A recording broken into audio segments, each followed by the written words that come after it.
Hi everybody, it is Wednesday and I think it's March 25th. It is March 25th.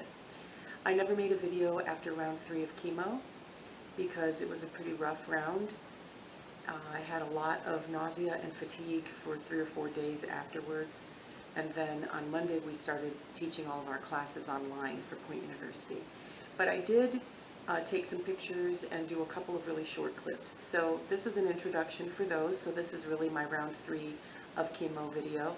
And then when those clips are done, I have an announcement to make because I got my genetic testing results back today.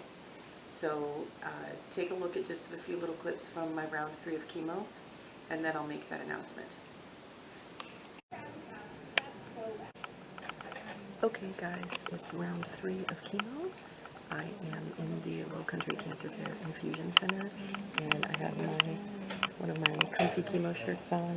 My glasses are right there. I asked you to pray for my incision, my port incision, to heal up and get better, and it really has a lot. The antibiotic they have me on seems to be working really, really well. So I'm going to keep trying to video a little bit here and there during the day, and then I'll edit it all together as a big video later tonight. Bye.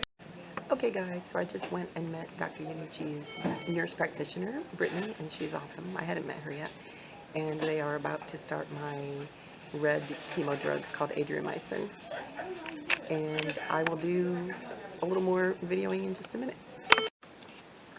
Okay, so that was a little bit from round 3 of chemo, and I do want to ask you all to pray for me because one of the effects that's still hanging on is that my mouth just feels weird all the time, and food in general doesn't taste good. Only a few things taste good to me anymore. So that's kind of hard because I want to be able to eat and keep up my energy, and I am eating regular meals, and I've added Boost milkshakes too, but it's just pretty hard because stuff just doesn't taste good. I'm still having a lot of fatigue, and also you may notice I'm wearing hats all the time now. I have lost all of my hair. I am completely bald, and my head gets cold pretty easily. So my big announcement is this. The genetics counselor called me this morning, and they tested 51 different genetic markers for any links to cancer, and they did not find any. It was all completely negative for genetic connections. That is incredibly good news because, first of all, it means that I do not automatically have to have a double mastectomy to prevent recurrence, which is a lot higher for genetically linked breast cancer. It also means that my daughters and my sisters and their daughters and my brother's daughters do not need to all go make appointments to have genetic testing. It does mean that they all need to be aware of risks of breast cancer anyway, and they might need to go see a breast specialist, a breast surgeon who's a specialist, who can talk to them about perhaps having a little more frequent approach to checking. Most women are told to have a mammogram once a year and do a breast self-exam every month. All of these women in my family, all of my beloved women family members should be doing a breast self-exam every month. The younger women may need to talk to their doctor about possibly starting a mammogram at age 30 instead of waiting until age 40. But they'll have to talk to their primary care physicians and then maybe get a referral.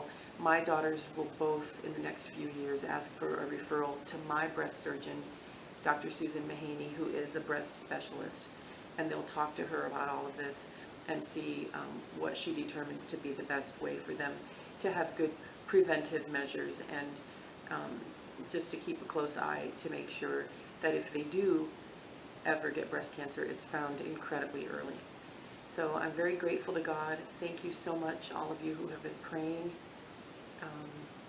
I have felt the prayers and the love and the support over the last week in particular, which has been incredibly difficult physically, and I still am trying to keep a great positive attitude.